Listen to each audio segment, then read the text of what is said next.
పొజిషన్లో ఉన్నాం. ఇప్పుడు పిల్లలు మా దానికన్నా ఎక్కువ ఉండాలని అనుకుంటారు కదా ఎవరైనా. ధ్రువ్‌కి చెప్తూ ఉన్నాము, విధికు చెప్తూ ఉన్నాము. నైట్ కూర్చొని మాట్లాడుతున్నాం అనమాట. అత్తమ్మ 8:30కే నిద్రపోయింది. నిద్రపోయిన తర్వాత ధ్రువ్‌ని పిలిచి అసలు ఏం అవ్వాలనుకుంటున్నావు ఏంటి నాన్న అని చెప్పి వాళ్ళ నాన్న మాట్లాడుతుంటే నేను విన్నాను అనమాట. అత్తమ్మకి తెలీదు ఏం మాట్లాడింది అన్నది. ఇప్పుడు చెప్తున్నా.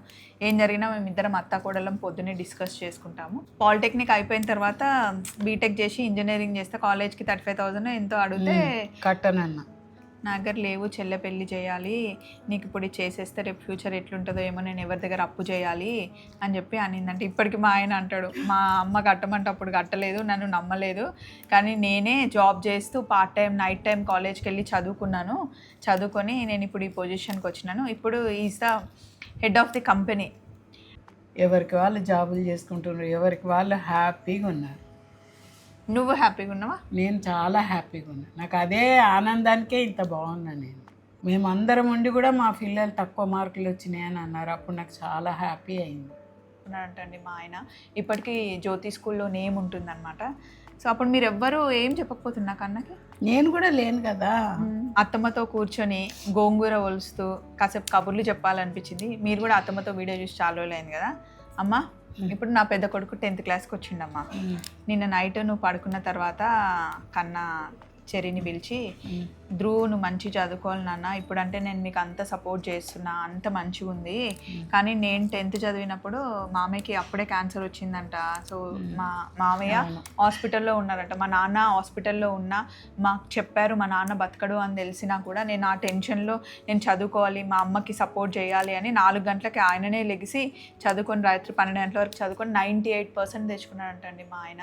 ఇప్పటికీ జ్యోతి స్కూల్లో నేమ్ ఉంటుందన్నమాట. సో అప్పుడు మీరు ఎవ్వరు ఏం చెప్పకపోతున్నా కన్నకి. నేను కూడా లేను కదా. నేను కూడా లేకుంటే మా అమ్మ ఒక వారం, మా పెద్ద బిడ్డ ఒక వారం, మా రెండో బిడ్డ ఒక వారం, ఈ మరదలు ఒక వారం, ఆ మరదలు ఉండేవాళ్ళు.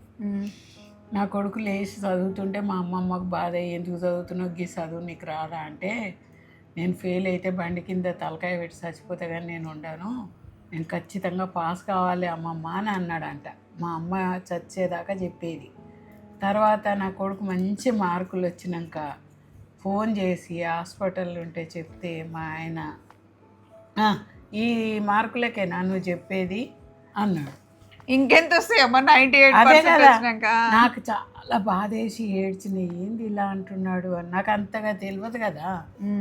తర్వాత ఈ కాలనీకి వచ్చినాక అందరూ చాలా సూపర్, నీ కొడుకు ఏందనుకున్నావు, ఎంత మంచిగా చదివి, నువ్వు లేవు, అక్క లేదు, మేమందరం ఉండి కూడా మా పిల్లలు తక్కువ మార్కులు వచ్చినాయని అన్నారు. అప్పుడు నాకు చాలా హ్యాపీ అయింది.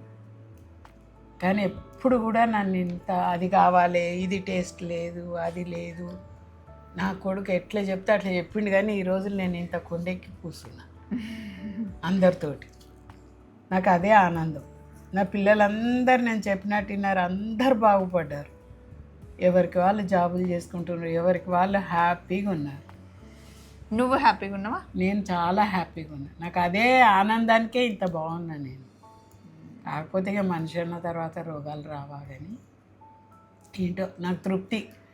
నా పిల్లలైతే చెప్పినట్టు చేసినట్టు ఇప్పటికి నేను ధ్రువ్కి అదే చెప్తాను, నాన్నకి ఎవరు ఇచ్చిండ్రు, మీ అమ్మ నాన్న ఎంత కష్టపడుతుండ్రు, తెచ్చిస్తుండ్రు నన్నే అంటారు అందరు కూడా.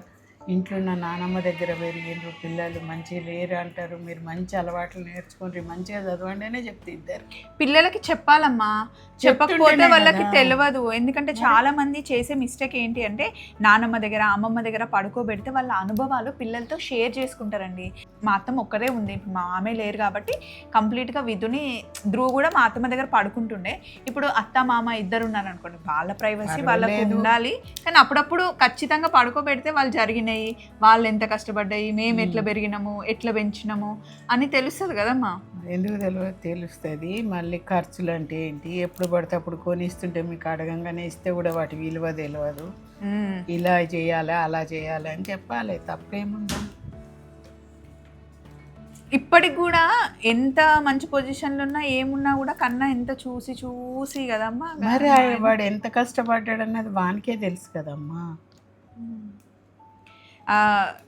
అదేంటి పాలిటెక్నిక్ అయిపోయిన తర్వాత బీటెక్ చేసి ఇంజనీరింగ్ చేస్తే కాలేజ్కి 35,000 ఎంతో అడిగితే కట్టనన్న నా దగ్గర లేవు, చెల్లె పెళ్లి చేయాలి, నీకు ఇప్పుడు ఇది చేసేస్తే రేపు ఫ్యూచర్ ఎట్లుంటుందో ఏమో, నేను ఎవరి దగ్గర అప్పు చేయాలి అని చెప్పి అనిందంటే ఇప్పటికి మా ఆయన అంటాడు, మా అమ్మ కట్టమంటే అప్పుడు కట్టలేదు, నన్ను నమ్మలేదు, కానీ నేనే జాబ్ చేస్తూ పార్ట్ టైం నైట్ టైం కాలేజ్కి వెళ్ళి చదువుకొని నేను ఇప్పుడు ఈ పొజిషన్కి వచ్చినాను, ఇప్పుడు is the head of the company.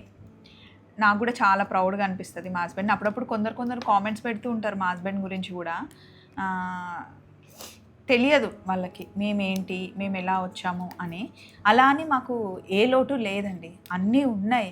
కాకపోతే ఇటు సైడు మా మామయ్య లేరు, ఉన్నదాన్ని కాపాడుకోవాలి, కిందికి వెళ్ళకూడదు. ఇప్పుడు నలుగురు చూసి ఇల్లు అమ్మేసుకున్నారు, ఇల్లు లేదు ఇది లేదు అనకుండా ఉన్నదాన్ని ఎట్లా పైకి తెచ్చుకోవాలి అని చెప్పి మేము ట్రై చేసాము. మేము మంచి పొజిషన్లో ఉన్నాము. ఇప్పుడు పిల్లలు మా దానికన్నా ఎక్కువ ఉండాలని అనుకుంటారు కదా ఎవరైనా.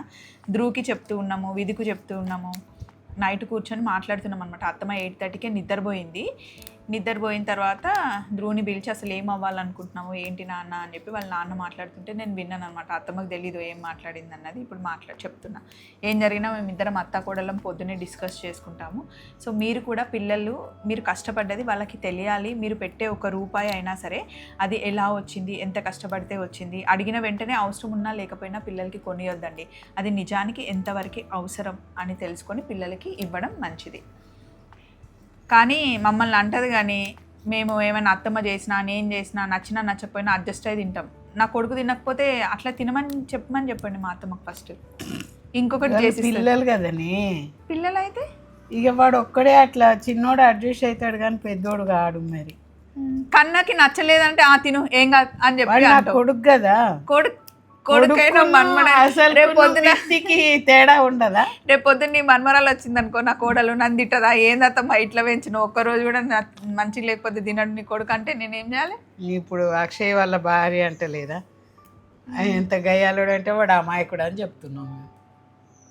పెళ్ళైన కొడుకు కన్నకు ఒక్క పని కూడా నేర్పిలేవు. నిన్న కన్నా పోయి ఒక కొత్తిమీర పుదీనా తీసుకురా అని చెప్పిన. మా ఆయన వచ్చి ఎన్ని కిలోలు, ½ కిలోనా అని అడుగుతున్నాడు. కొత్తిమీర ఎట్లా తీసుకురావాలో కూడా నేర్పిలేదు మా ఆయనకి. నేను నేర్పించేదాన్ని, మా అమ్మ చేయనిచ్చేది కాదు. ఇప్పుడు కొత్తిమీర కట్టలు ఇస్తారా అని తెలియదు అమ్మ. నిజంగా నాకు నవ్వు వచ్చింది తెలుసా. ఇప్పుడు కూడా అట్లనే ఇస్తారా? కొన్ని సూపర్ మార్కెట్లు అట్లనే జోకుతారు కదా పప్పు అని అంటున్నాడు నాతోనే.